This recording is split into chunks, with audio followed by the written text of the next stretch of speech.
4219.26, 4319.26. This is the employee response to student information requests. Board, we have the drafts that were presented. I've reviewed them, going back to my original draft. What we worked through, I want to thank all of our bargaining units for participating in the negotiation and the drafting of the new language. So do we first have a motion? Well, actually, how do we do this? Is it a motion with a modification, or is it a motion, no modification? So because we can move to adopt and waive second reading, or we can move to adopt and have a second reading. Those are the correct actions, correct? Yes. Right. So. You move to waive the second reading and adopt tonight. Okay. You can. So, we have a motion from the board to start with, on either of those two options.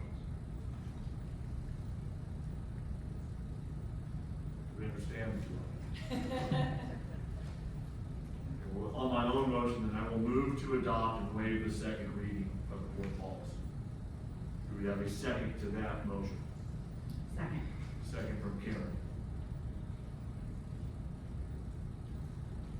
So we'll call for the vote.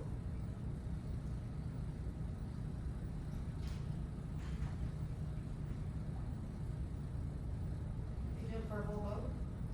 Verbal vote, all right. All those in favor, please say aye. Aye. Aye. Do we have any nays? Not hearing any nays, the vote passes 5-0. We now come down to the consent agenda. We have a motion to adopt the consent agenda. I just want to just make a comment with overnight trip coming up with Chase, just to ensure that the mechanisms with the YMCA Camp Marston are in place, so we don't have any further issues moving forward. This is for 8D specifically. Motion. Are we gonna have separate discussion on that? After the motion, since the motion's been called and it's been moved. Yes. So, yeah, motion. Who moved? Yes. Move to adopt consent. Karen. Do we have a second to adopt consent? Well, can we, let's pull D, can we pull D? So you like to, we would like to modify the motion by Karen to approve consent, pulling D. Is that okay? We're not asking for okay, we're making a decision. Yes. Okay. So, do you accept the friendly amendment? I do accept it. Friendly amendment is adopted, so, motion to adopt consent, removing D for separate consideration, second by Joe. So we'll vote via our system without D involving consent.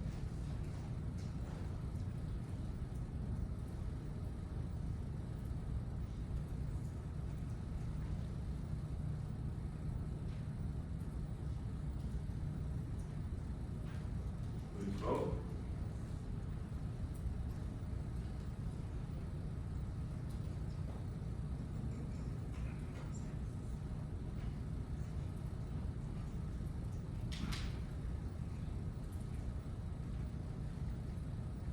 With D subtracted, the vote passes 5-0.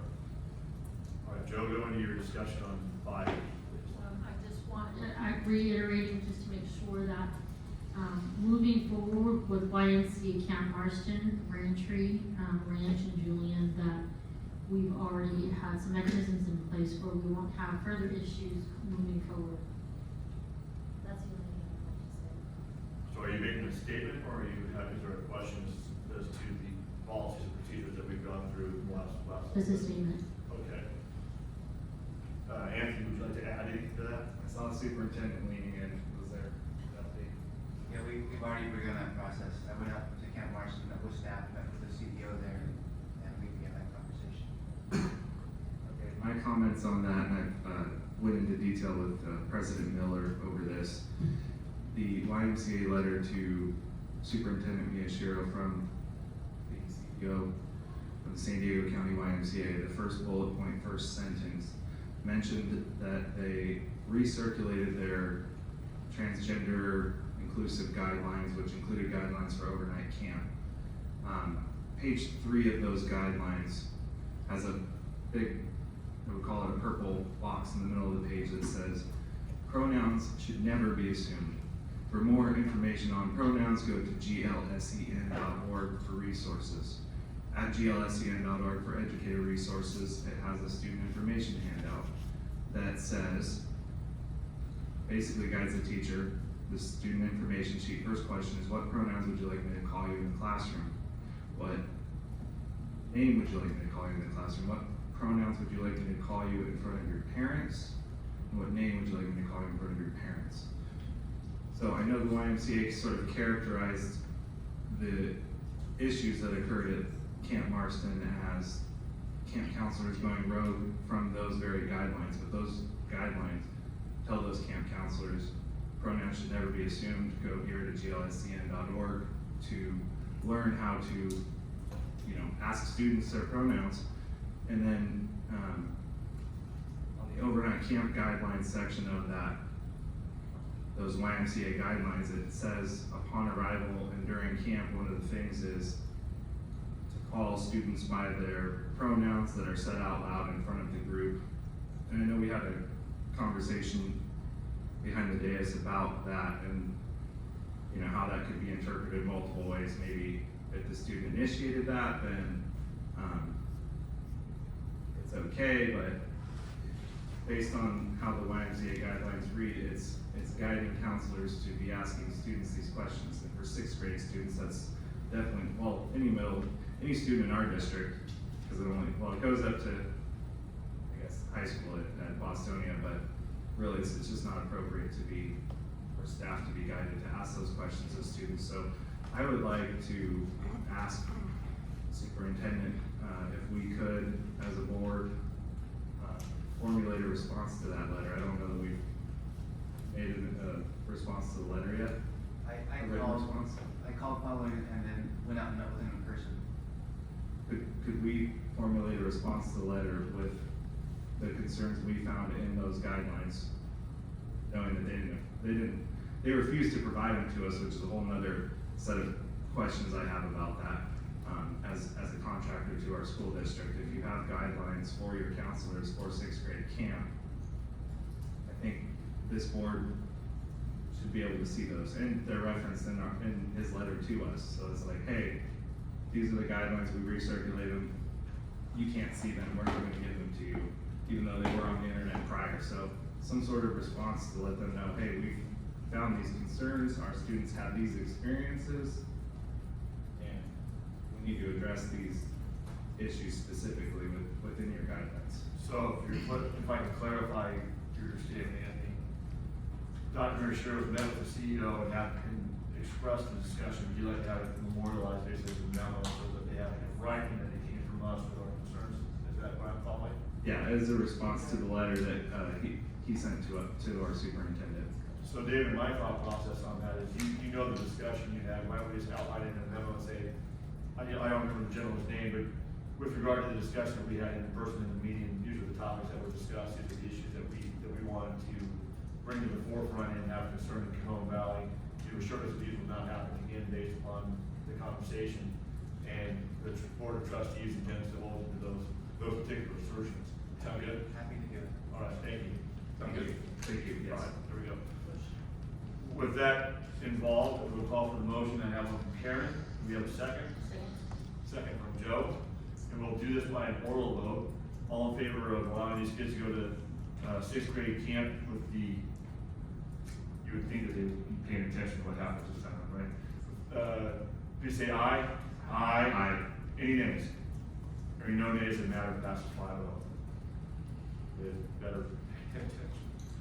All right, moving on to the action items. That is number 9A.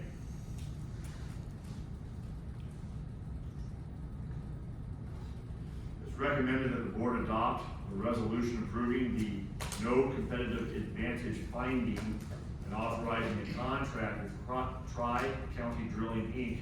as described below and authorize staff to execute the necessary documents, approve change orders subject to ratification, and accept the project upon completion. Do we have a motion? Motion. Motion by Joe, second by Juliana. Any discussion or questions? Hearing none, please vote.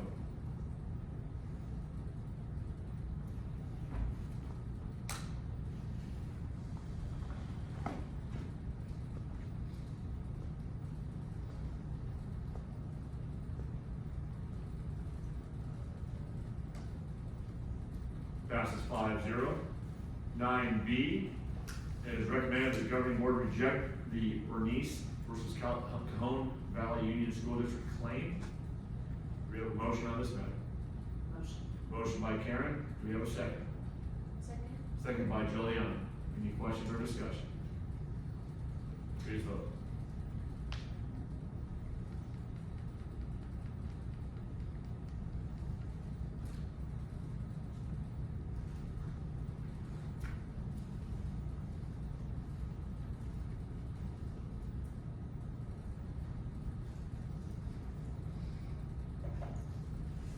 Passes 5-0. Moving to 9C. It is recommended that the governing board reject the Perez versus Cajon Valley Union School District claim. We have a motion on this matter. Motion. Motion by Joe, second. Second. Second by Karen. Any discussion or questions? Hearing none, please vote.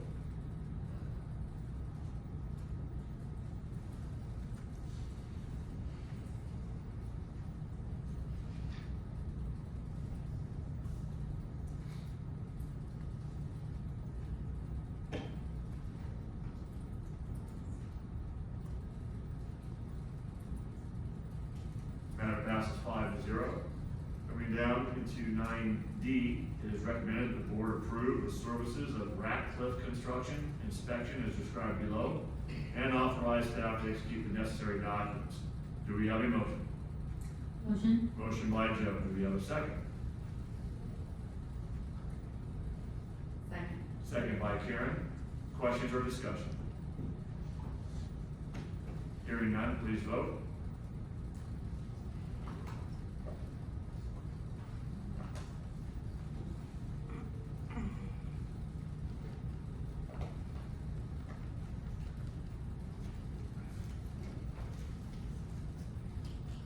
Passes 5-0. Moving to 9E. It is recommended that the governing board approve the attached agreement with Positive Prevention Plus to provide services. Do we have a motion or a modified motion as to the content? I have a speaker card. Speaker card. Do you have a speaker card on this particular topic? Thank you. Number 4.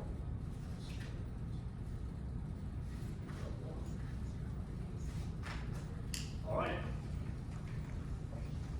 Chrissy. Is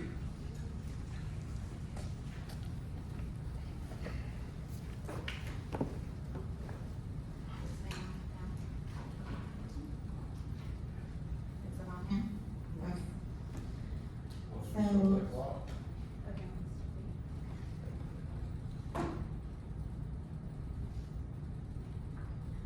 So I would like you not to approve this curriculum, but if you had to, whether it's because of state law, you've already purchased a curriculum or whatever it may be, I would hope that the instruction that comes with it is more of a 360 view of teaching kids that there's a difference between tolerance and acceptance, and manners and morals. Acceptance and morals should be taught at home. Manners and tolerance, polite, courteous nature can be taught at school. But when it comes to topics like abortion, or whether or not there is such thing as trans, or if people believe in social constructs, which is what gender is considered as a social construct, of a binary platform, that they're not taught as this way is right, this way is wrong, but just how we teach the difference between the different religions that are represented here, or the different cultures that are represented here at the school district, that we teach it in a way that it's okay to not validate your children wanting them to have an abortion, or it's okay if your religion or your social constructs of where you live don't believe in transgender and they believe in a binary social construct. As well as if your family believes in the other side, you know, they're pro-abortion or they're pro-trans or pro all of that, that's okay for your family too. The goal is to tolerate each other at school, not to accept a certain role. What I've seen from the curriculum online and from the websites that were mentioned at the board meeting, it looks very not conservative or orthodox religion, and I know that our schools make up a lot of orthodox and conservative people, whether or not that's their politics or not. And I think that one of the things that we need to keep in mind if we have a committee or something like that is, like in Israel, how they have the ninth person, right? You don't just invite the yes people, you don't just invite the people who have a relationship with the district or parents like that. You have the parent leaders reach out to people who may not come to board meetings, who may not come to PTA or PTO meetings, may not volunteer in the classroom, someone who can give an honest opinion because they're not Facebook friends with half the teachers, you know, that can give a more honest opinion about what they want to see in their schools. And I think if we adopt this program, you're isolating a huge community that elected most of you in. Thank you.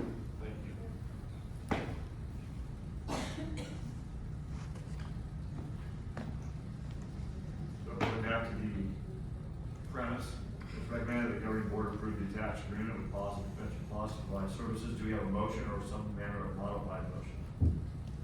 Given what we've been going through the last two board meetings. I think there are quite a few modifications I'd like to make to a motion, but I'd like to present to the board the documents I've handed out to kind of put that together. So I'd like to start with the compliance assessment tool of the California Healthy Youth Act. This, and it says at the bottom, was developed by ETR.org with input from the California Department of Education School Health Office, the California Department of Public Health's STD Control Branch, and the ASHWG Steering Committee, which is the Adolescent Sexual Health Working Group that was basically a state-sanctioned working group that included folks from the Department of Education and Department of Public Health. This compliance assessment tool was completed on the Positive Prevention Plus middle school curriculum. On number A of the first page, it says that use this tool to assess the intended curriculum, supplemental materials, and other instructional materials used for the purpose of teaching sexual health education to students of a public high school or middle school, including charter schools, for alignment with CHIA requirements. There are components of CHIA that can only be met by a local education agency as a result of their district level support and planning. This tool can help guide curricular decision making, but it does not replace LEA responsibility for understanding and analyzing the material and support structures embedded in the California Healthy Youth Act, CHIA.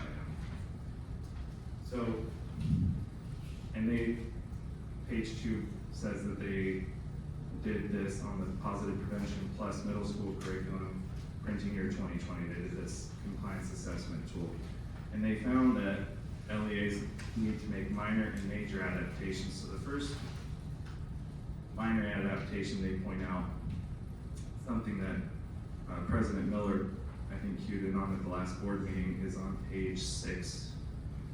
And it starts out in the left column: instruction and materials shall not reflect or promote bias against any person on the basis of any category protected by section 220, citing Education Code 51933. On the right-hand column, it says the Positive Prevention Plus middle school curriculum needs minor adaptations Clarity regarding LGBTQ students, students experiencing hostile school environments fare worse than their heterosexual classmates. It says all students, including LGBTQ students, thrive when school environments are safe. So that's something that needs minor adaptations for, I think, pretty similar reasons as President Miller pointed out at the last meeting. Page 8 says the curriculum needs major adaptations. Number 9, to provide pupils with the knowledge and skills they need to develop healthy attitudes concerning adolescent growth and development, body image, gender, sexual orientation, relationships, marriage, and family, Education Code 51930. So that's missing from the curriculum. This state health working group is advising us, a local education agency, to add it in somehow.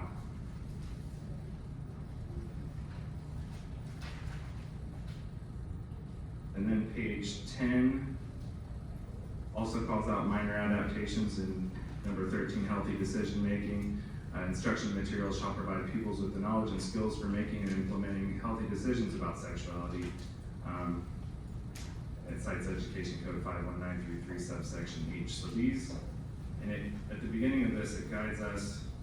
This is a fillable PDF version of the California Healthy Youth Act curriculum assessment tool. So they actually have a blank version for us to go through as an LEA and do the same exercise. So that's the curriculum assessment tool portion of this. Now I want to move on to the curriculum we all received from Karen. Thank you, Karen. And this handout here looks like everyone's on it.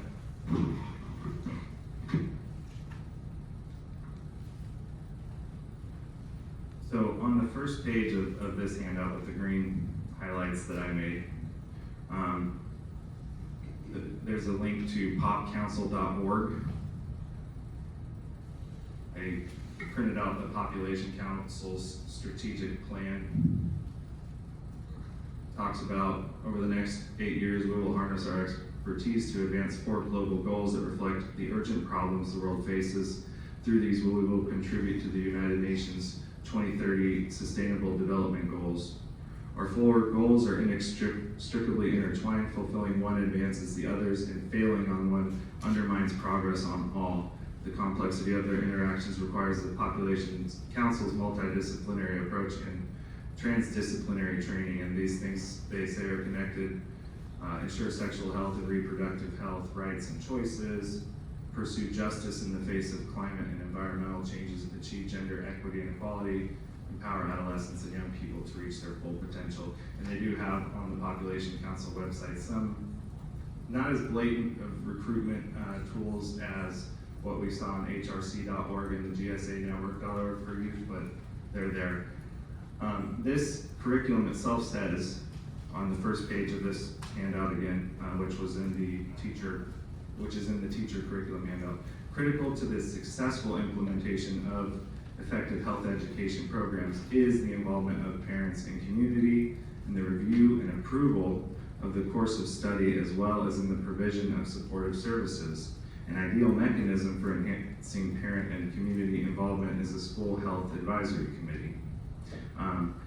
And the California Department of Education has a document putting it all together that can guide us on how to form that committee to involve parents at a level. This curriculum seems to call for a level of parent involvement that is unmatched in any other curriculum that I'm aware of. It says that positive, again, the first page, positive prevention plus comprehensive sexual health education deals with content which some might argue is better left to parental discussions within the context of diverse family or cultural values. It's a very applicable statement to our district. Now going to the second page of this little handout. It asks students to ask yourself, how positive are you that you can be non-judgmental regarding people's sexual orientation and gender roles? Circle your answer below. As far as I'm aware, judgment is not a crime. Judgment or non-judgment, either way, isn't a crime.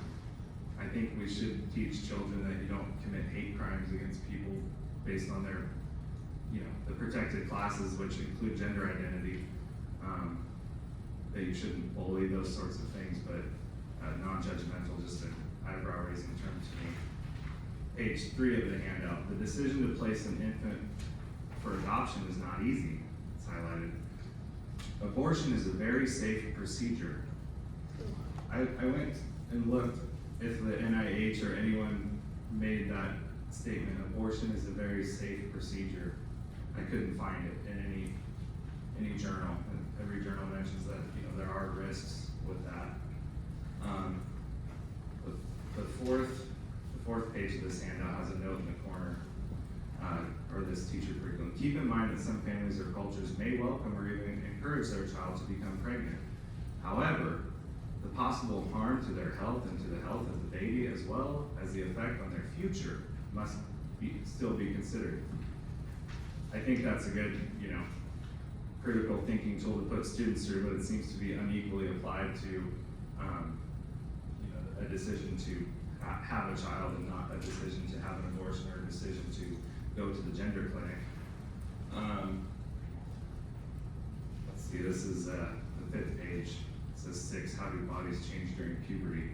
Puberty, which is the onset of sexual development in a body with a penis. The bottom of the page says that 40 to 60% of teens with a penis experience breast enlargement, which may or may not continue into adulthood.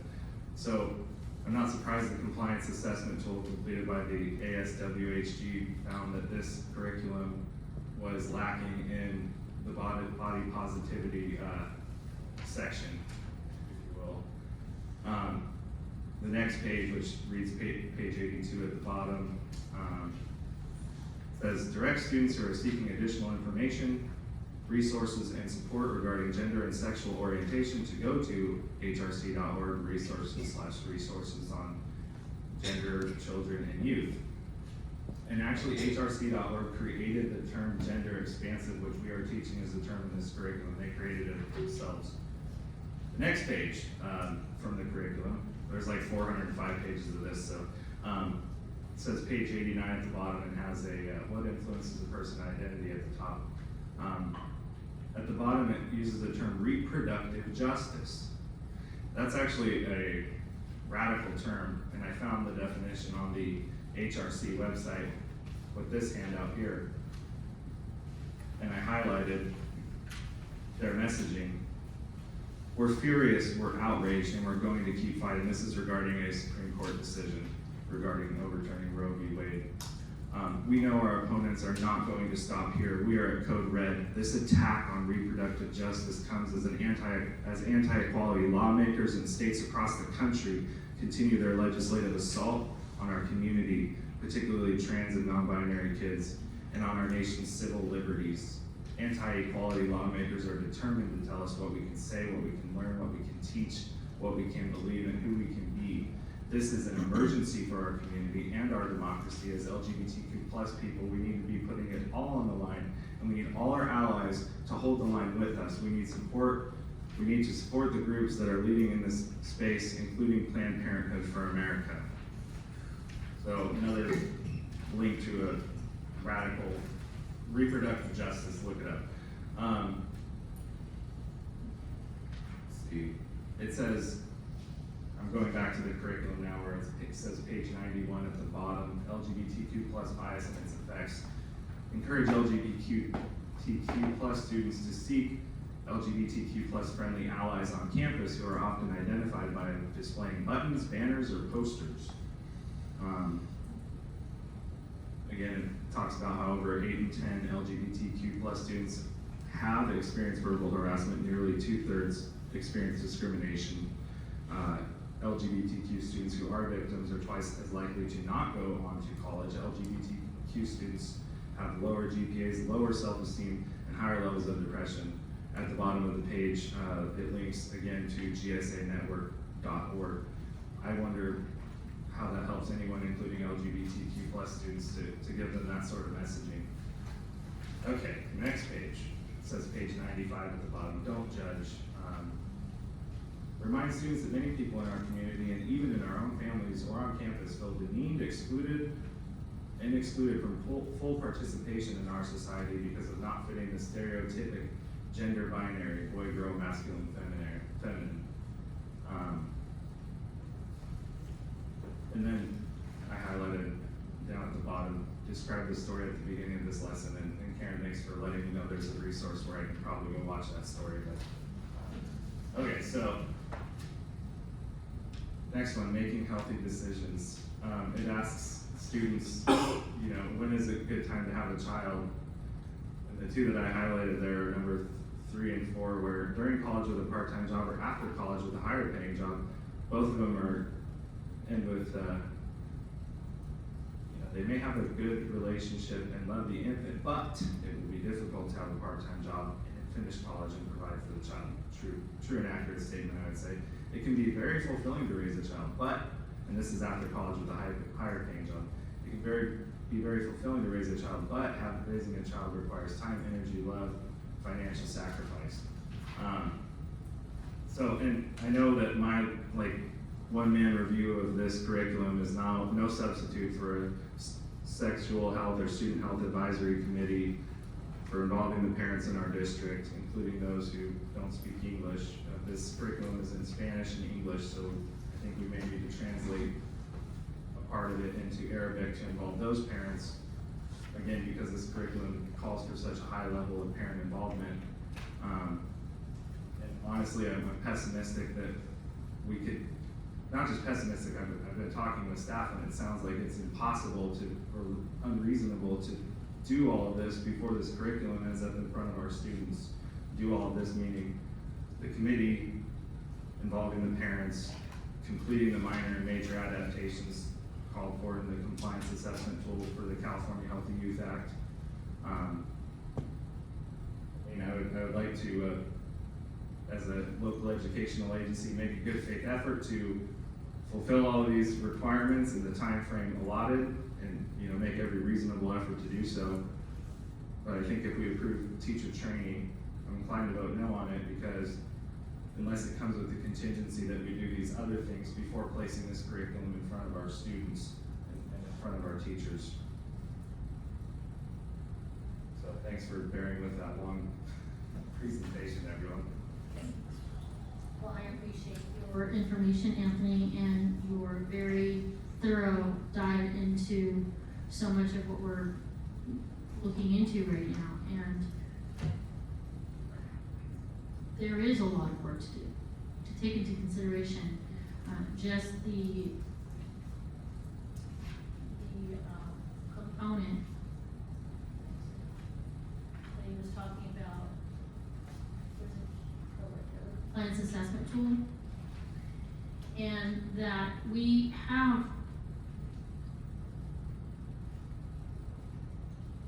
an opportunity to really take the compliance assessment tool into consideration for Cajon Valley. So by moving forward, knowing that we will have the opportunity to dive into a curriculum that best suits who we are here in Cajon Valley, that hopefully inspires other school districts who are maybe in the same position that we're in. The language barrier is not just Arabic, but we have several languages that would not be beneficial to families here in Cajon Valley, based on the fact that they won't even understand any of this. Not to mention the material that we would have to. It's a pretty scary thought.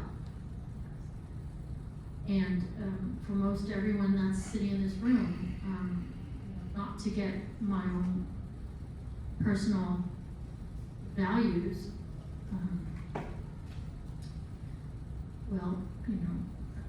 I tend to believe that a lot of people did vote me into this position because of my own personal values. And I happen to be in this topic a lot. And I face a lot of what young girls and families deal with on a very daily basis. And what I see as far as this curriculum that we have before us does not support what our families truly go through. It's a very sad situation, very sad. And to box this up into a package that really does not reflect what I see on a daily basis, we would not be doing our community any service by teaching this curriculum as it is right now. So moving forward, what I would like to see is the community having access to this curriculum as it is, so that they can make their decisions if they want to decide to continue and allow their children to be taught this curriculum, or they have the option to opt out. And to allow the opt-out information to be more relevant than it ever has been before in the past. Along with that, curriculum nights would be established so that we would have a curriculum night here in the boardroom, and then we would also have curriculum nights throughout the schools that would be teaching this curriculum, so that families and students and community members will have input to decide basically what the curriculum was recommending in the very beginning, as Anthony so readily highlighted here, that we need to involve parents, community, and review and approval of the course study, as the community involvement is a school health advisory committee. So once we have these curriculum nights established, that would give us the opportunity to then form the committee, I would call it, what, sex health or sex ed committee, to help us to develop a curriculum that would best represent our community. They also have recommendations here from the Public Health Law Center, and outline how to establish a school healthy advisory committee in its publication entitled Creating and Sustaining a School Health Council. So I guess that's what we would probably call it, a school health council. And this is basically the recommendation. So we are actually doing exactly what PPP is recommending. So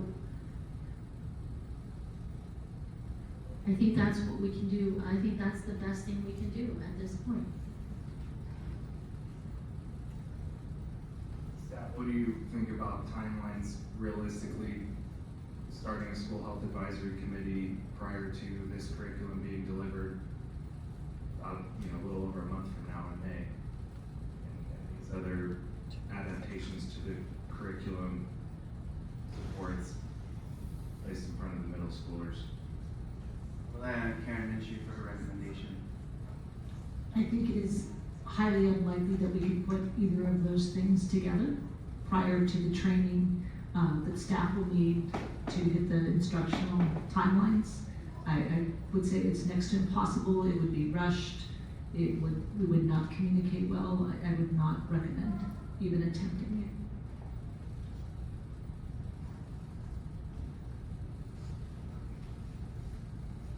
While the wheels have come off of what proper procedure should be going on this dais as far as motion, discussion, second, all those other things, I want us to continue on this path so everybody has the opportunity to be heard on the topic.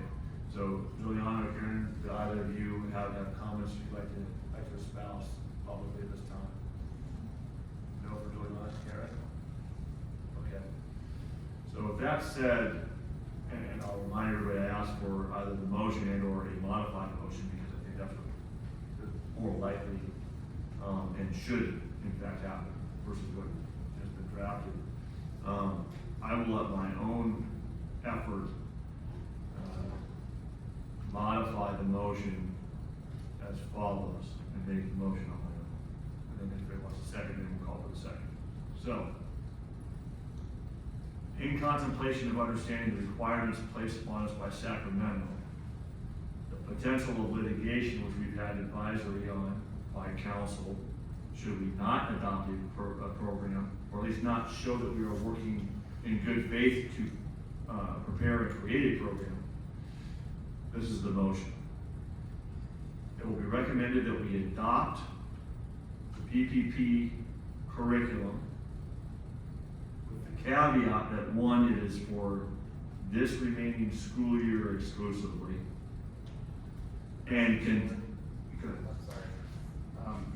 you can't interrupt me at this point in time, you gotta wait, please. I gotta finish I my apologize. That'd be for this, not wrong, just when we're done. That'd be for this year only. That'd be contingent upon direction to staff to create the community engagement that we really feel to be necessary for our own creation of the curriculum that will therefore qualify under the research that Anthony has done.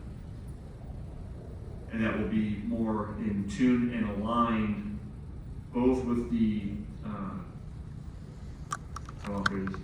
viewpoints of our community, because we know our community, the Sacramento does not, while still complying with the legalities of the particular codes that we do have to follow pursuant to the recommendations of council. That's a mouthful. Oh, and that the current curriculum with the opt-out provision be presented with a good, specific summary of what the program is, so that our parents, for perhaps the first time, have a really good grasp of what they are or are not going to allow their children to do, thereby giving the parents the power and the authority to make that informed decision, which is our job, is to let the parents make that informed decision. Again, that's a very wordy motion. I'm trying to encompass all of the safeguards that we have. With that motion in place, I will call for a second and then discussion on that motion. So, first we'll be calling for a second on that motion. Second. Second by Karen. Now we'll call for discussion and comments. Anthony. All right, I'm gonna ask that the motion be amended, because at the beginning you said a motion to adopt the curriculum. This is, an agenda item is to approve teacher training. I agree that a curriculum adoption is probably in order here. I believe that corresponds with the advice we've received. Without further discussion, I accept your friendly amendment. Okay. That clarifies it. Thank you. That's what I meant to say. I'm sorry. Thank you for catching that. Karen, for the second, do you accept the friendly amendment as well? Okay. Any other discussion or comment? Can you rephrase what you said in the beginning about direction? Did you say staff give direction? Or what We give direction to staff for purposes of developing the community engagement piece and community involvement piece while we go ahead and develop our own program protocols. Okay, does that help? Okay. Any other, Juliana, do you have anything? Okay, anybody else? So the motion is to, move forward with the teacher training. Correct, with all of of the curriculum. with all of those subsets put in place, acting as what we would hope to be appropriate safeguards given what we can and cannot do, inclusive of the redaction of those links, which we already know that we can do within the program. That, again, we clarified that as well throughout our last couple of meetings. Would placing the curriculum in front of a 7th or 8th grade student be contingent upon this community engagement being done to the satisfaction of the board, or how do we deal with that contingency piece? That, I believe Karen mentioned, just stated that we can't put our own program in place in the period of time that we have between now and June. So what we can do is we can, pursuant to the motion, clarify specifically what the parents are opting into or out of, as well as the ability that we do have to redact those portions that were not substantiated, those links and so forth, that we can clarify. While at the same time, the contingency is only for this year, while we build our own curriculum into next year and bring in the experts in the community engagement to do that as a clarification. I'm still inclined to vote no, because a critical component of this isn't that parent involvement piece that we're being advised by staff is next to impossible to achieve between now and June. We're missing critical elements of this curriculum and it's being delivered to students. But the critical component of parent involvement becomes that clarifying and in my opinion, the clarifying and specifying outline of what each unit is, so that the parents get that opportunity to see what's going on and to opt in or opt out, plus Joe's concept, which I agree with, which is to engage the parents at the curriculum, the sex ed curriculum night, which must take place, as I understand it, 14 days prior to the rollout of training, of the implementation of the program. So there's multiple points where the parents can become engaged and get their kids out of the program if they'd like, which again gives the powers to the parent, which is the ultimate goal here. Even with our own curriculum, it would be our ultimate goal is that the parents make the decision to be involved or not, right? I'm looking at you, Andy.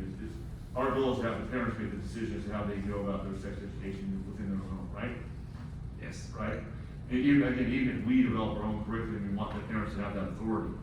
So, tempering the issues with what Sacramento does mandate and the potential of litigation, should we adopt nothing, not telling you how to vote, right? You can still vote no however you want to do it.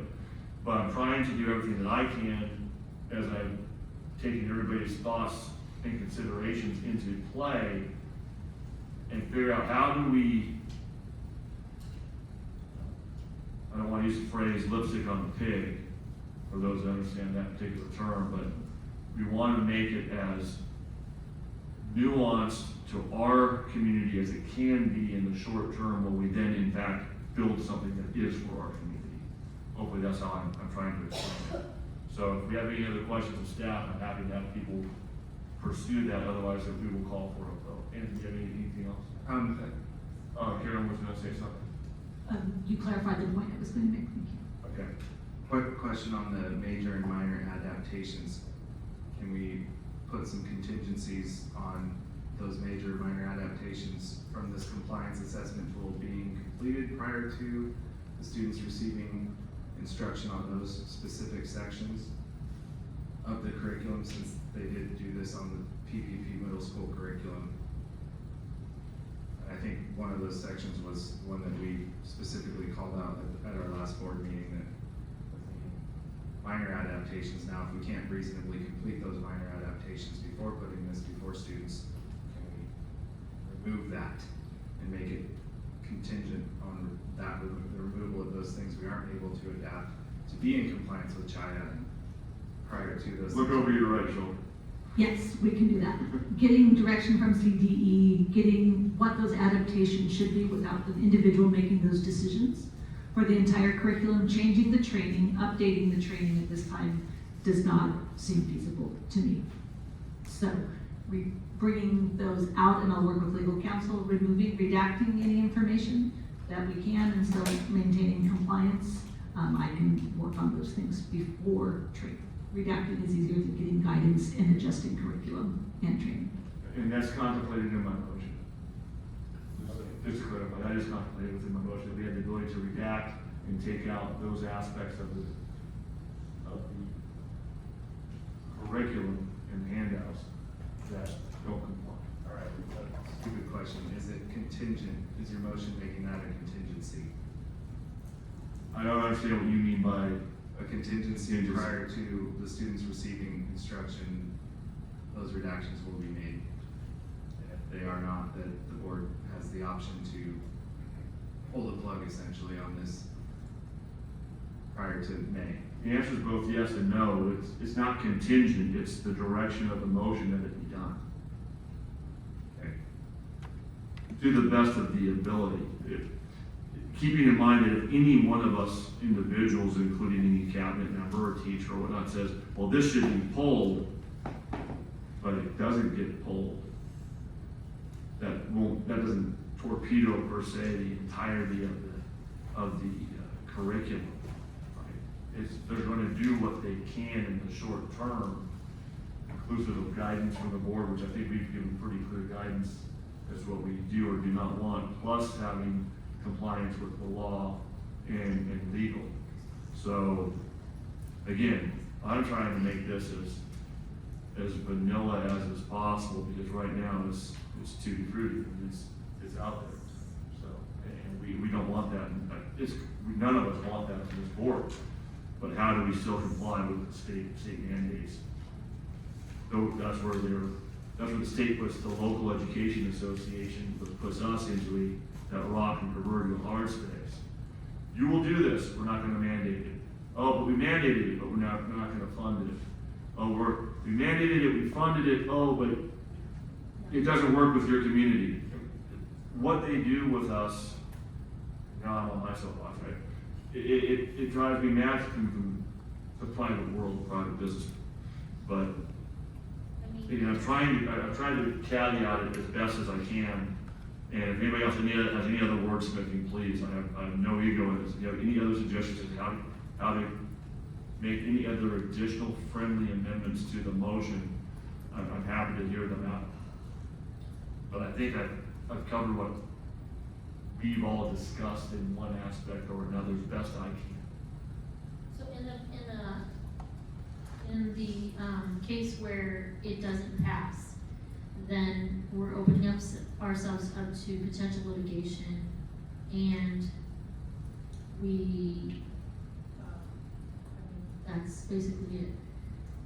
Well, yeah, in litigation, if we don't pass the introduction of a curriculum, litigation, whether it be from an individual parent to an organization that advocates for these types of things, certainly will exist, and those monies will come out of our general fund to defend it, not out of an insurance fund, as far as I am understanding. So, I really don't care to spend hundreds of thousands of dollars on lawyers. Hopefully my friends who are lawyers don't get mad at me for that. But, I'd rather spend those hundreds of thousands of dollars on our students. For training. Right. Can anyone, tell me how many more weeks of school that we have left? About So, 8. school ends June 16th or 17th, Yeah, about 8. generally speaking, so About we're, 8. Joe, we're March 28th. Yeah, So less. we have With a week is essentially- free. So 2 weeks in spring April, break. 2 weeks in Right. June, 1 month in May. So we essentially have about 8 weeks, give or take. 8 weeks left with a week of training, is that Yeah. right? I think that's about right. Week of training with, Trainings there are multiple days, so 2-day trainings for every science teacher in 7th and 8th grade. And there are multiple days, so not everyone can be trained at the same time. so maybe 2 weeks of training, would you say? About week and a half, 2 weeks. Okay, let's just call it 2 weeks of training and then a total of 3 weeks to teach the curriculum, right? Yes. They have a span, sites will choose their dates, and they have a span of 3 weeks. So essentially you have 6 weeks of work in an 8-week period of time. Oh, And that 14 days. well, that's 3 weeks, 14 days. So, and then you have what, 1 week of spring break.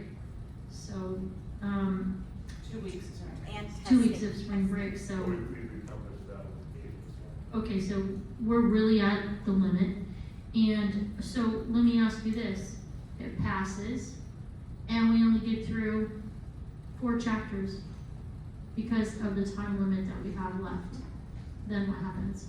Nothing? We just get through 4 chapters? I can only speak from staff. We would do our best to provide the instruction that we are compelled to by the statute. And all I could say is we could do our best with the time we are given. And do we have a trainer that's lined up? We have trainers lined up, yes. Kim, I think you made up that pig as best as anyone can. I'm still inclined to vote no because the involvement of parents and community in the review and approval of the course of study, as well as in the provision of supportive resources, doesn't seem like a guarantee before this ends up through a school health advisory committee. Just doesn't seem like a guarantee before this ends up in front of students, and it's called out as a critical component to the successful implementation of this curriculum, and also this sort of mirrors the state California Healthy Youth Act, and the ed codes that encompass that as well, is that level of parent involvement above and beyond any other curriculum that I'm aware of that we don't have a plan to achieve. And I don't blame staff at all, and I think you articulated it well with how the state does these things. We don't have a reasonable amount of time to meet all of the inherent requirements of this. I think we can still move forward and work in good faith and scramble resources as quickly as possible to do that, but approving a training on a curriculum before we've done these other critical pieces is putting the cart before the proverbial horse, in my opinion. I don't necessarily disagree with you, Ryan. You know that. The issue that I have is this is California. I'm a lawyer. Anybody can be sued for any time for anything. And I do not care to have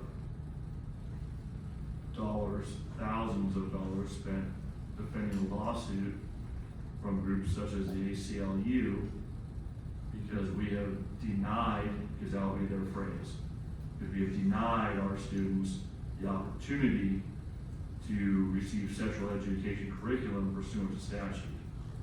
So, while I morally may be and ethically may be opposed, even with everything I try to do on the motion, I sit here as a fiduciary to this district and the people that elected me and the students and to their parents and to our staff to not just open us up to be sued when we can avoid it. So that is also why one of my considerations in. But by all means, vote your conscience as you represent your constituency, as I think all of us should. There you have it. So we have had a significant discussion. This is now our third meeting on the topic. We've had extensive discussion, we've had extensive legal support, we've had background research done, staff has been engaged to the nth degree. We have a motion before us. We will call for the vote, see how it turns out.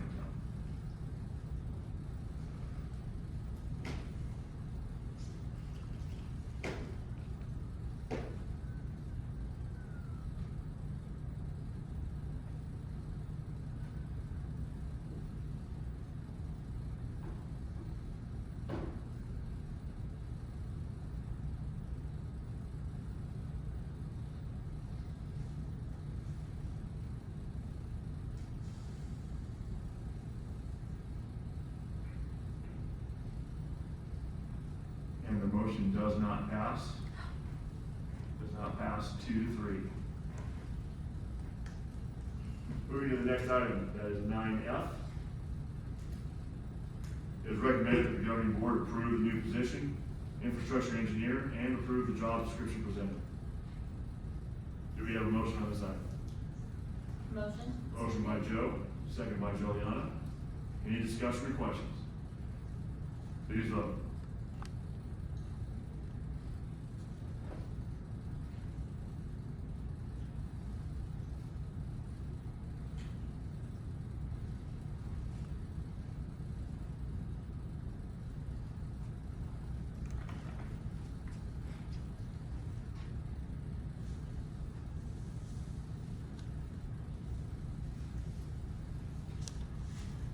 Motion passes 5-0. Moving to communications, that is 10A. I will call for a moment of silence for the students and staff of the targeted Christian High School by the transgender individual that decided to kill 3 people. So for that, I'm going to ask for a moment.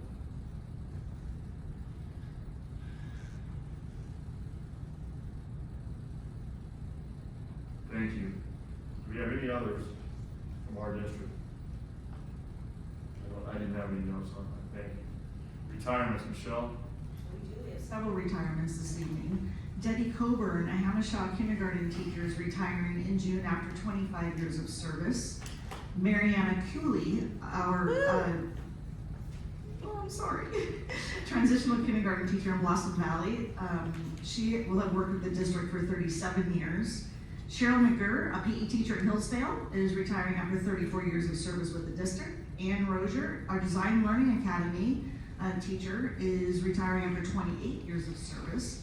And Kelly Sullivan, a transitional kindergarten teacher at Flying Hills, is retiring after 27 and a half years of service. And all of those retirements are effective in June. So we're going to start seeing many more of those coming in between now and the end of the year.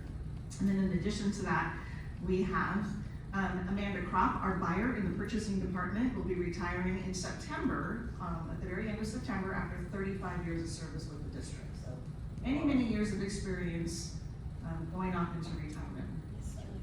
We thank them for their service, it's a lot of years.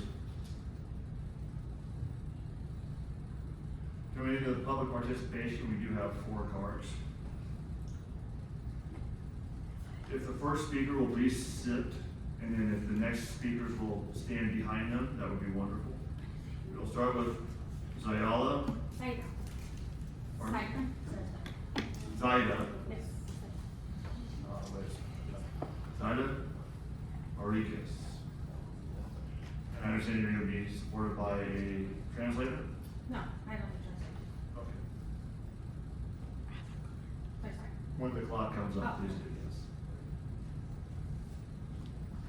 Good evening. On this day, March 28, 2023, we come to you as Aida Enriquez, Ana Fernandez, and Rosa Alegria.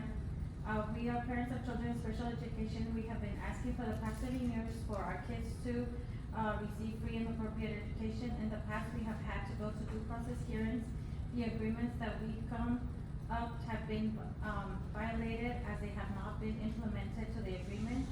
Up to this day, the district has kept violating the rights for our children as to them not receiving an appropriate education as the IDEA has it established. They have violated the codes in disability rights that we have attached in this paper, too many to mention. And our children have not had significant progress in the law establishes it. In the cases, the district has not been in compliance in their IEPs. In the case of Ms. Alegria, her son has not received the assistance and or services that fit his education. They have not been effective. She has not seen any improvement on her son, and he has not received the full benefits he deserves in school. The kids are in 7th grade. As we see it, the school district has 1 year to comply with obligations to prepare our kids to achieve their goal for a high school diploma. Our demands are as follows. We want an intervention in intensive reading and writing with a specialist reading and writing for special education one-on-one school setting.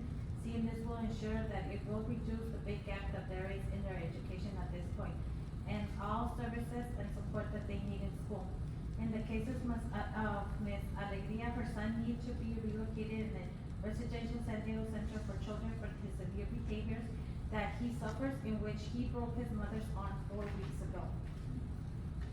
We need that their IEPs have a goal that are smart and ambitious, challenging them as the law stipulates in the case of Andrew F. B. Douglas County School District. If the district does not resolve our needs and the demands regarding our kids' education, we are willing to put a complaint letter to CDE and seek media attention, example radio, TV, etc., so that our voices can be heard, and we will manifest if we see it fit. We also willing to take legal action like it stipulates the civil law.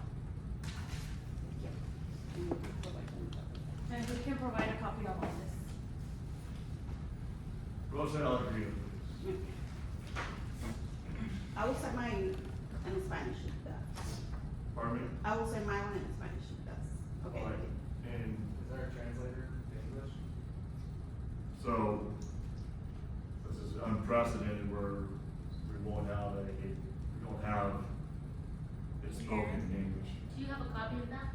No, we just write down this, and the other one is most like, we're talking most about our cases, but we want maybe stand more and be specific like what we're asking. So what we'll do in the minutes, because this is recorded, Yes, I know. we'll translate your speech into the minutes so we can read it at the time of our next meeting. Do you have an idea how long it takes for the translate? The minutes come out, I Friday before the next board meeting. Right?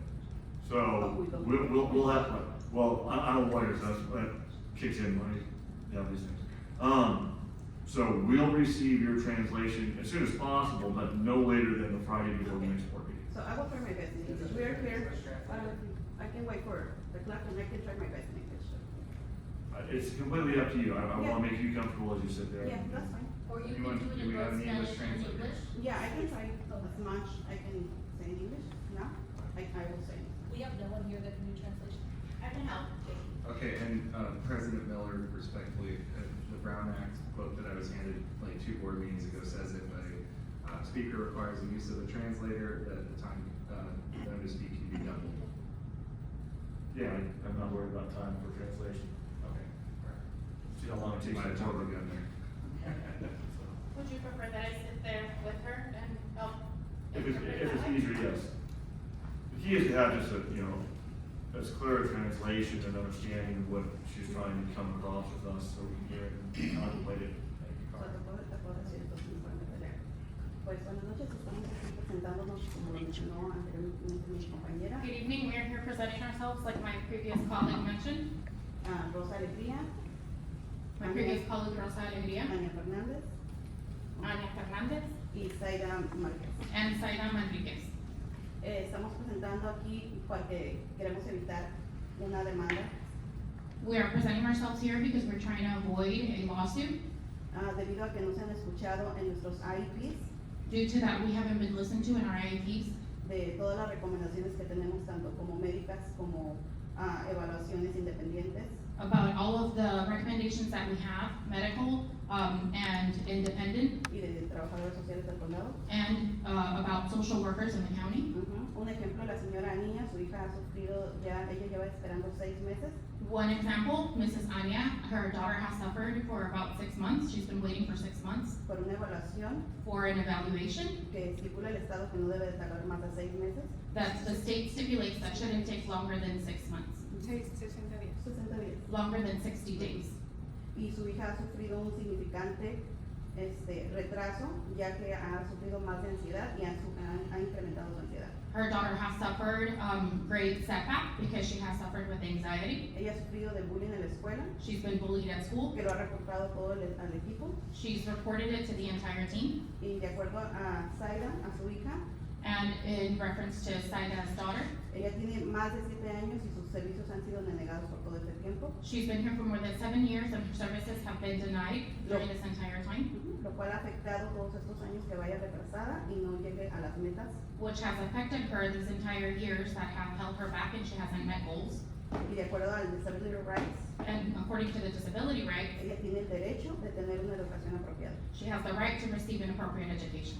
En mi caso, In my case, yo también he sometido ya todas las pruebas para que mi hijo sea colocado en un residencial. I've submitted all the proof so that my son could be residential placement, Pero el señor Jeremy Warner but Mr. Jeremy Warner y Paula Márquez, and Paula Perez quieren que nos juntemos si en una junta de IEP, would like for us to meet within an IEP meeting, lo cual si el equipo no está completo, which if the team isn't complete, no es una IEP válida ante la corte. then it's not a valid IEP in front of a court. Entonces yo lo que estoy pidiendo es que se nos escuche a nosotras 3 So what I'm asking for is for the 3 of us to be listened to, para que nuestros hijos reciban la educación apropiada. so that our kids can get the education, the appropriate education. Si necesitan las pruebas, nosotros las podemos proveer. If you need proof, we can provide them, Y es todo, gracias. Buenas noches. and that is all. Thank you for your time. Thank you, Ms. Oliver.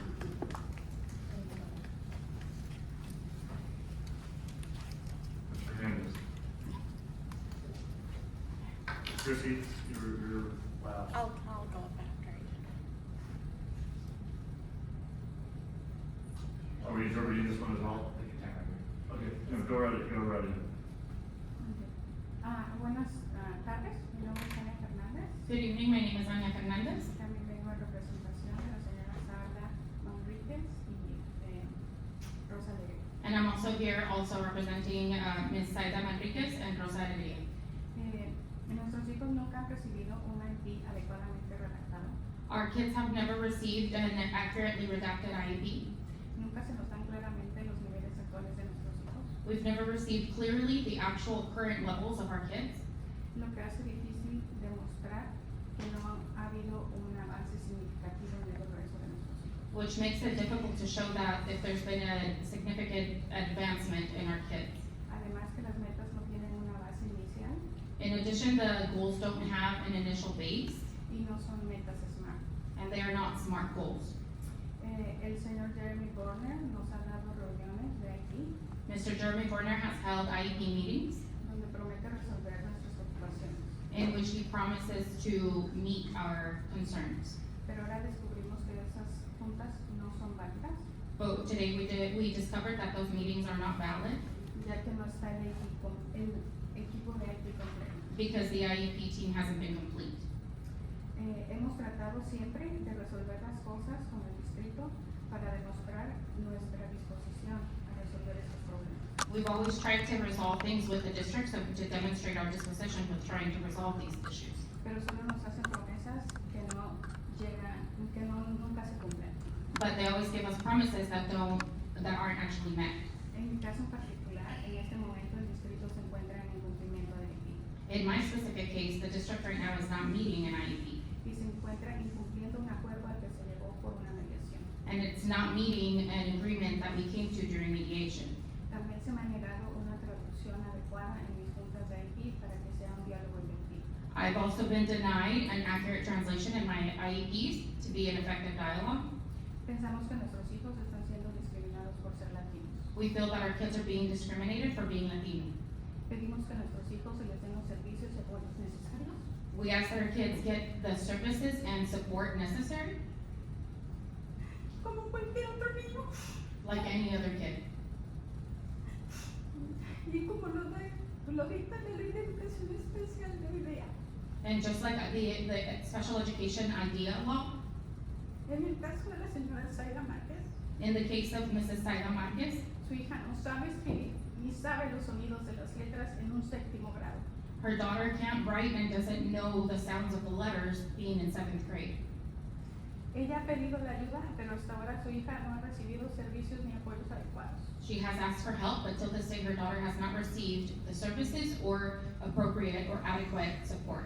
La señora Alegría se ha encontrado en situaciones difíciles, Mrs. Alegría has been in difficult situations donde el servicio social ha Where- intervenido where social services has intervened y con las recomendaciones de psicólogos, psiquiatras and with recommendations of psychologists and psychiatrists y múltiples especialistas, and multiple specialists, el distrito le ha negado la ayuda. the district has denied help.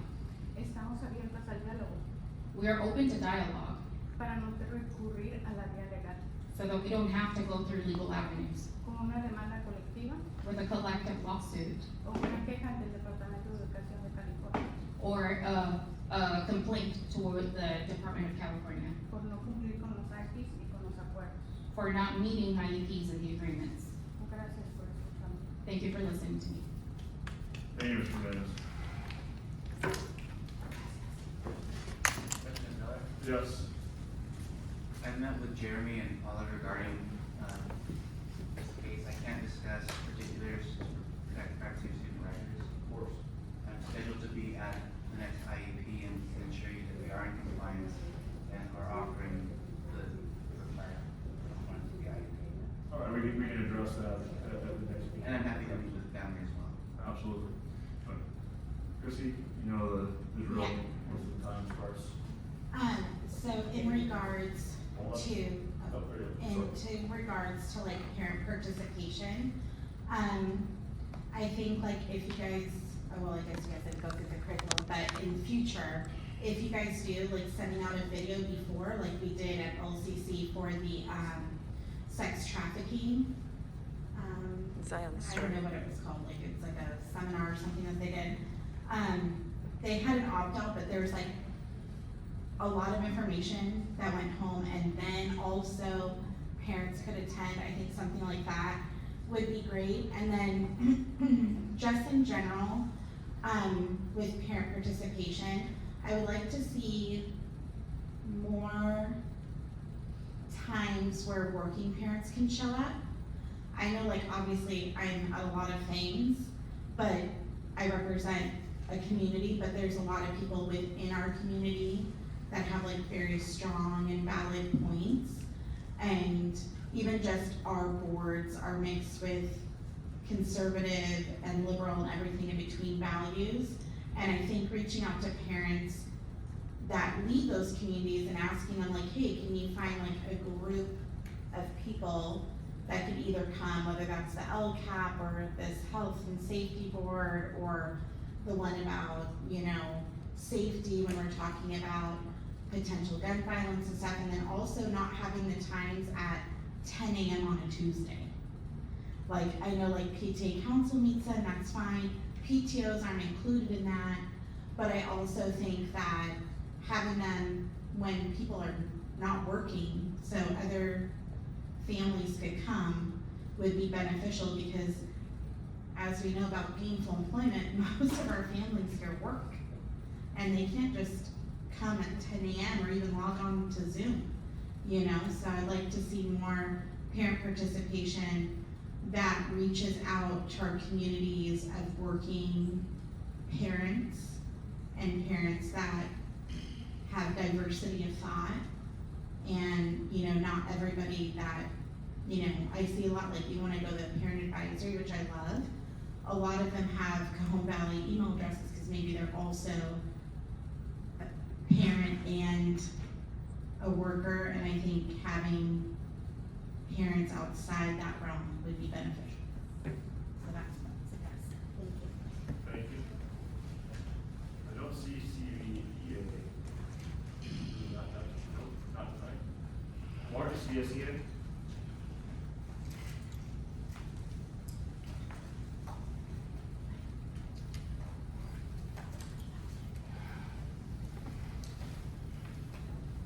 Good evening, board, superintendent, cabinet.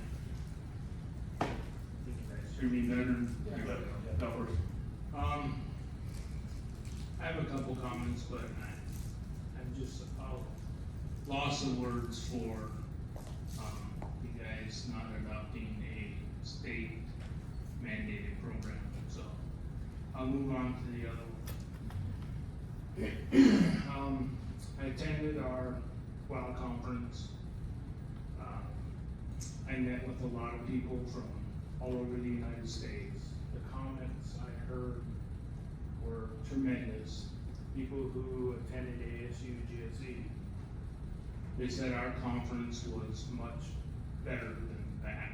So I wanted this board to hear that and know that people all over the United States came to our conference to learn what we're doing here.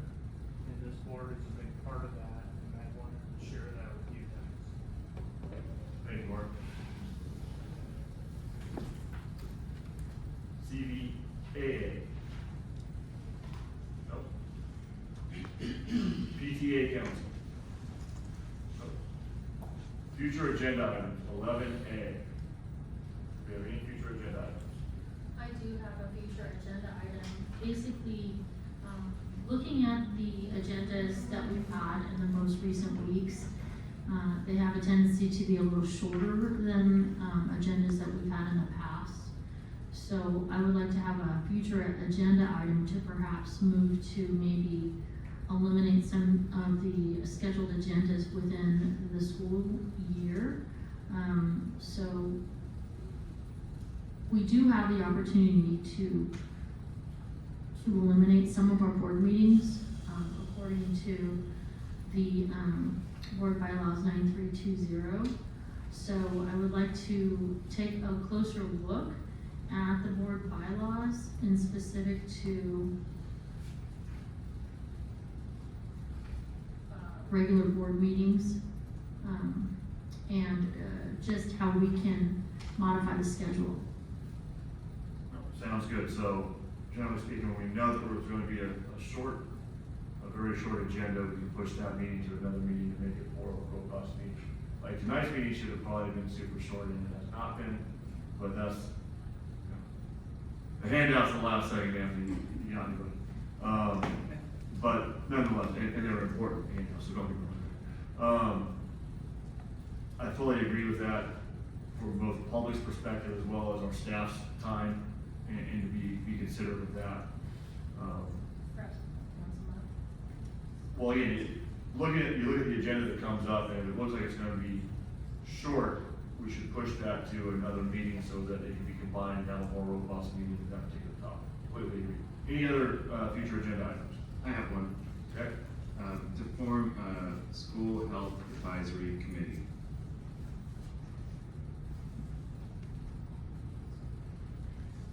That would be for the purposes of review and approval of the course of study as it relates to the California Healthy Youth Act, comprehensive sex ed curriculum. Additionally, involving the experience and resources of our FACE office in engaging these families potentially. They have the framework and the engine in place to do that, as I understand it, especially those parents who are English as a second language or do not speak English at all. All right, sounds good. Board reports. Anthony, you're on a roll. Why don't you take it if you will? Forgo my board report. Okay. Save you guys some time. Karen, Just quickly, I, got to visit Empower today and just was very impressed with our students and seeing even the collaboration with our students, even experiencing certain classes over at Cajon Valley to kind of help to bridge that gap back into normal school was really impressive.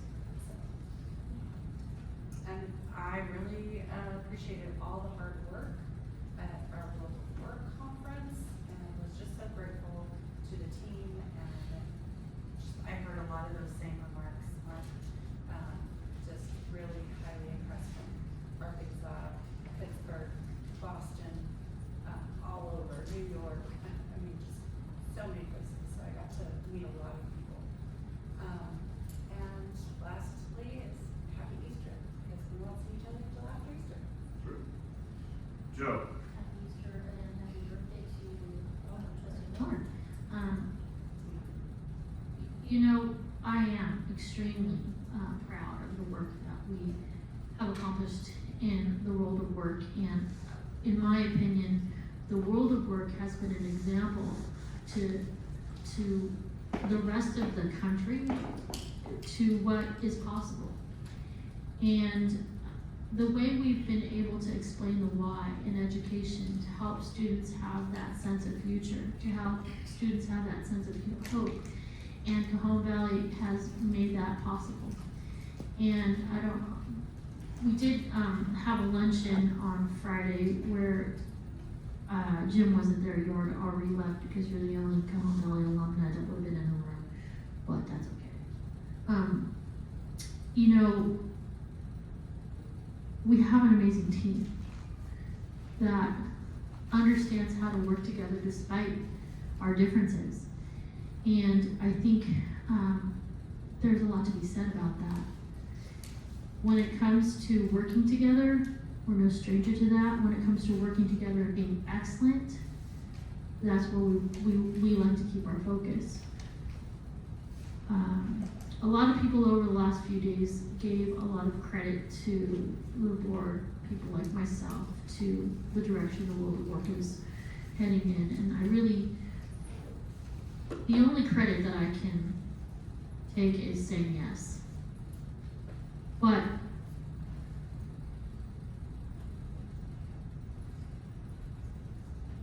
the credit is really due to our cabinet and the teachers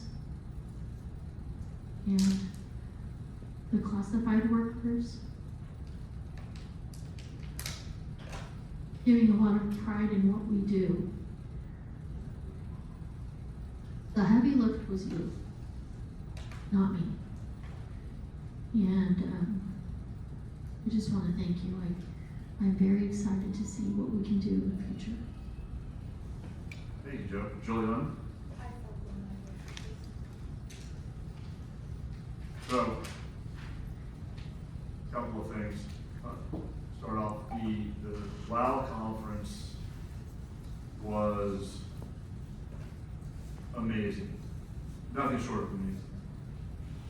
I walked into first I attended the tours, went to Vista Grande and Hillsdale. Saw children speaking, one of the TED topics by a little third grader, last name was Nguyen. Her older brother has Down syndrome, and talking about that experience. Another talking about farming and horticulture. Just a diverse topics. Over to Hillsdale, see our makerspace, see the world of work implemented. Again, very, very happy to do that. And I've been at Hillsdale a couple other times recently. But to walk in to the main hall there at the Hilton and see a little over 500 or so attendees. I know we're all sweating bullets a little bit about getting the attendees there. See that we have a packed house now. Up until probably a year or so ago, I was most likely the least traveled of all the trustees. A lot of that has to do with the other things that I do, so I can't travel to all the conferences. But of those I have attended, our conference knocked it out of the park in attendance, organization. We had a candy store. The opportunity, Michelle clapping for the candy store. The candy store saved me because then I had to leave for Las Vegas with my soccer team.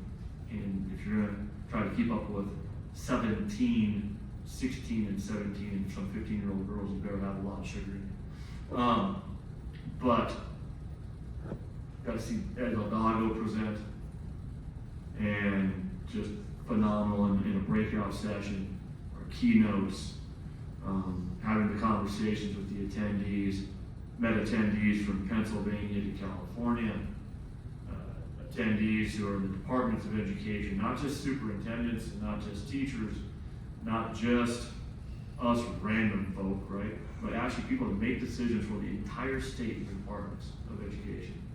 And have them wax poetic about how impressed they were as to what we have been doing, because they were aware of it beforehand. And then we put on the conference. For every single person that was involved, my absolute congratulations and thanks for making that happen. Again, Mark said this a few years ago, that when you go to places and they say Cajon correctly instead of Cajon, you made a word for yourself, you made a name for yourself. And everybody in that conference knew how to say our name. Right? So no, congratulations. I look forward to David's summary of that. It reminded me a lot of the baseball movie Field of Dreams. If you build it, they will come. And they did. Last minute, but they showed up. So my full support and congratulations on that. As for the ladies that spoke this evening about their children and their special eds needs, special eds, if you recall what I was mentioning earlier when we were talking about the sex ed curriculum, about all these things that come down from the state, and one of the things I mentioned was mandates that are not funded. At no point in my 6 years on this board has special education been funded by the state in full. And I understand that goes back much further than my tenure on this board. Walking through and watching special ed in motion, as I did my very first month on this board over 6 years ago. Our teachers, our staff, our CETAs, they do a tremendous job for what they have to work with. That does not diminish your experiences, and Dr. Marashiro is willing to meet with you. We'll have an IEP meeting, we'll get this thing done. Understanding that financially, when money comes out of the general fund, and a residential placement is $120,000 in general, and each elementary school student counts as about $10,000 per ADA.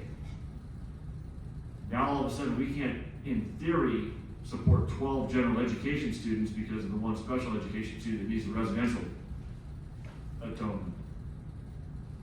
That puts a lot of pressure on the entirety of the system. And it's not us, so to speak. There's mandates from the state. And I understand your viewpoint. You have the viewpoint of having the child that has the need. Understand that entirely. And we have the standpoint and the viewpoint of how do we help you and help your student with that special ed, while trying to now figure out how to fund the education of 12 other students that don't have that special need because their funding went to your child, potentially. That's a hard balance, and we have to work through it, and we do our best. But that's how the money works in the system. And again, something that drives me nuts because I come from the private world, and the state funding for education is my number one issue that we don't have the authority to fix sometimes. So thank you for coming tonight and addressing the board. I know it's not an easy thing. With that said, David, I look forward to your report as the superintendent's report this evening. Thank you. Well, looking at our very short agenda this evening, I did prepare a report, and it's really the result of hard work. I do have a couple conference highlights as well that I'll share. This first one is from Petco Park, which will be populated on Thursday night, or Thursday afternoon, but this was our students on first base dugout. Here at Echo Park for Expo Day, we have 48 Cajon Valley students from first grade all the way to 8th grade, and today they're giving their Ed student talks at the Petco dugout stage. What's so special about today's event is we have our students giving their talks not only to our friends and family and classmates, but here it's open to a much bigger audience. Anyone in San Diego can come and see this. This is just another opportunity for them to give their talk outside of the classroom setting on a bigger stage than they normally would. By instilling these TED Talks and encouraging the students to do that, not only do they feel confident, but they're able to then showcase their confidence, their ability to communicate, to present, to speak in front of a live audience by involving the community. So we do it not only in our classrooms, we do school talks, we come out to events like the Petco Park and the TED, and all the community can see this is what Cajon Valley is creating. Well-rounded, individual, educated, positive students.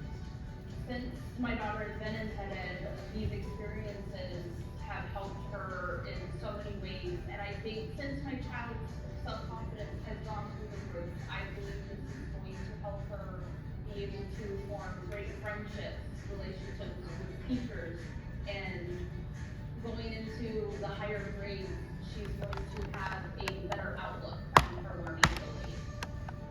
As a teacher, it's super rewarding to see students find something that they're passionate about and then present that passion on stage. And then that passion goes into the audience and throughout the community, and they feel it. And when you see them change to a phenomenal rock star on stage, you know that you've made a difference and that you helped those students become something more than just a student, but a contributor to our community. Then during our conference here at Parkway Plaza, we had parents, students, staff, and volunteers with Megan Reynolds creating an art fair. We recently had our second annual district-wide art exhibit, but this year it was summer special, Parkway Plaza. And we have an amazing partnership with them, and I'm so grateful that they gave us this space because this really is a special place. It feels like a museum. The kids came in here to see their artwork, and they just felt very proud to have it displayed in a public setting. We had artwork on display from transitional kindergarten students all the way to 10th grade, as well as some pieces from Cajon Valley staff members. This year we had different categories for the artwork, ranging from cityscapes and landscapes to local inspiration, photography, pet portraits, and inspired by other great artists. We have over 400 works of art on display, and each piece has a written explanation from the artist that explains their thought process or their inspiration for their artwork.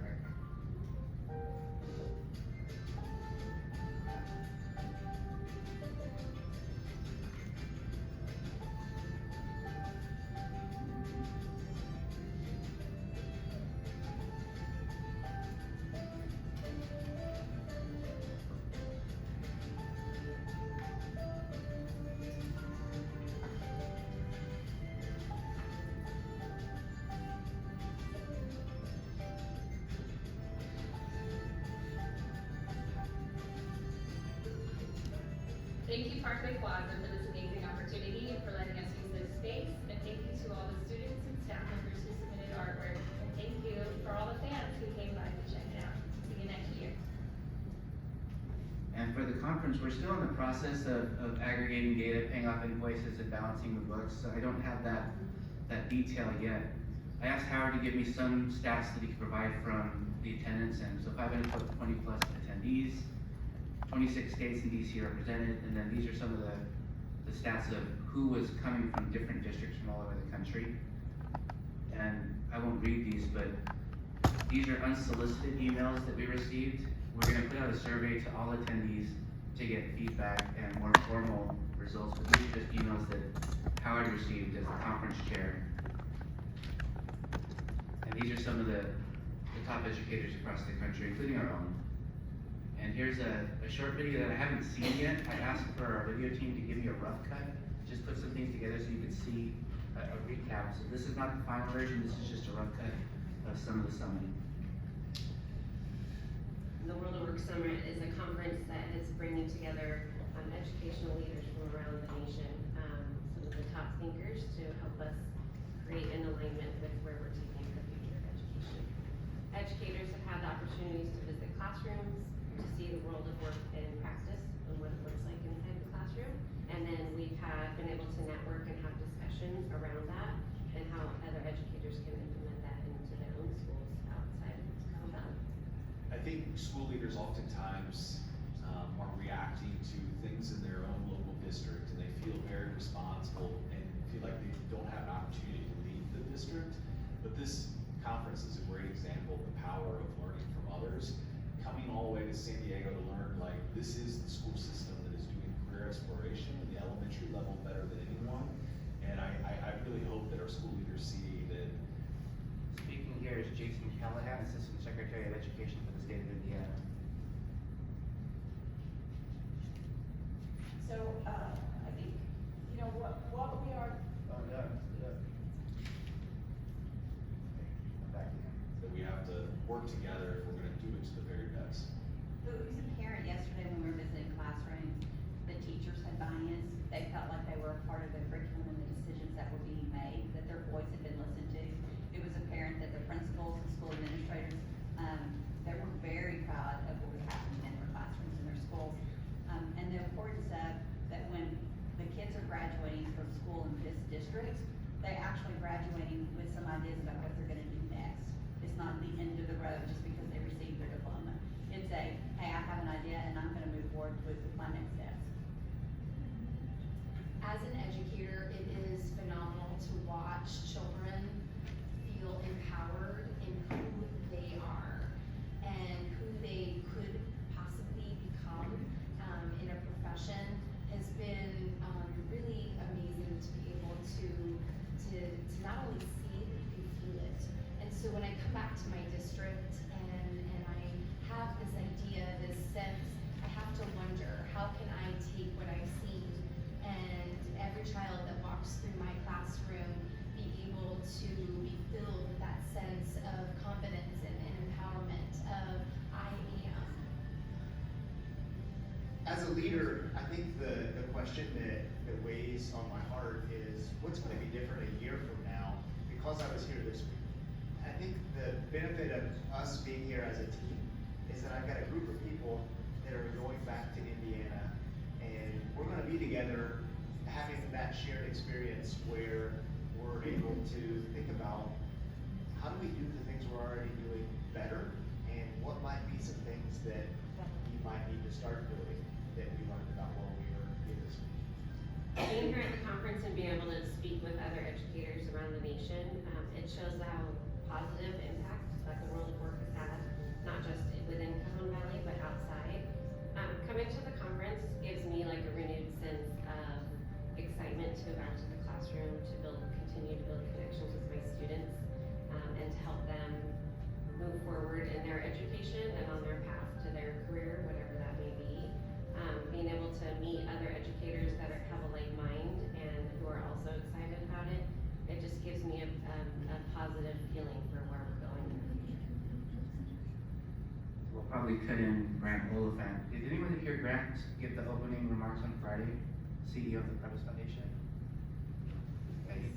His words were prominent, and Tony Cortez, the chair of the foundation, was there also and invited us to see some incredible spaces that we might build right here in Oklahoma, happening up in Burbank. And I'll finish with this. We had a student panel on the last day, and it was incredible, but the last question Julia asked the group was, you have educated leaders from across the country here, including principals and assistant superintendents. What would your advice be to us? And each student took their turn on advice for changing public education based on their own experience.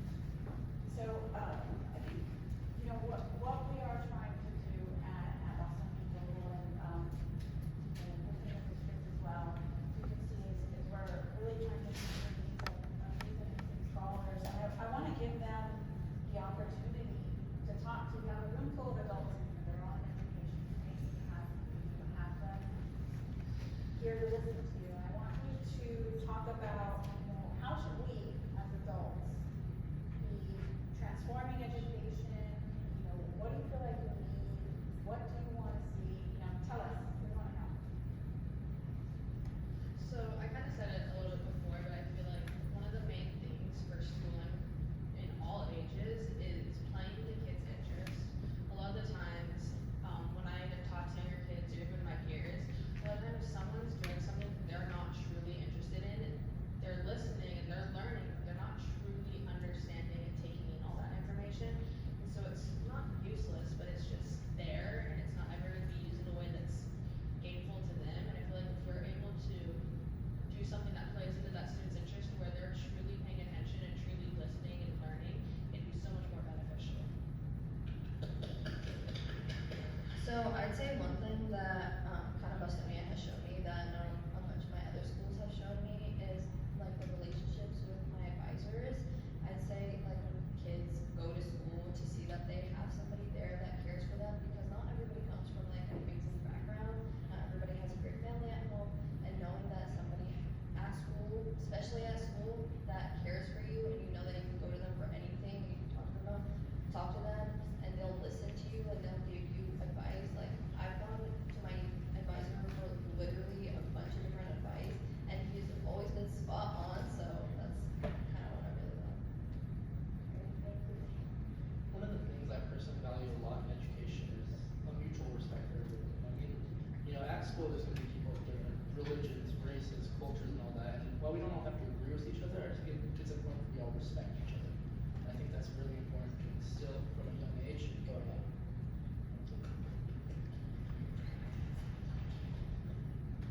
What I feel could be helped or like changed in schools would be the schools hearing more students' voices, because sometimes students feel like more nervous making their voices heard. So knowing that someone is interested in your well-being and not feeling ashamed of your voice and asking for help is definitely something that could be helped in. So just making other students' voices be heard would be great. Thank you. So going off of what Jolene said, I think it's really important for students to have their voices heard, and even if they're nervous, I think that someone should be like, it's okay if you want to have your voice heard. We don't care what you say, just as long as it's helpful and we can help you with the problem that you have. And I think that's really important for education, for all of us to respect each other, respect the way you want to be respected, and we should all treat each other like equal. And another part of education I think is important is that trying to help students prepare for the future, because traditionally, my traditional high school I was going to go to, they were really going to help me, like how Brian said, that World of Work helped me. So when I joined this high school, it was helping with my career. Thank you. He's an intern at the City of El Cajon Public Works Department, repairing trucks and police cars. And those kids were kindergarten when I started here, sophomore. There'll be more to follow, but thank you for your support.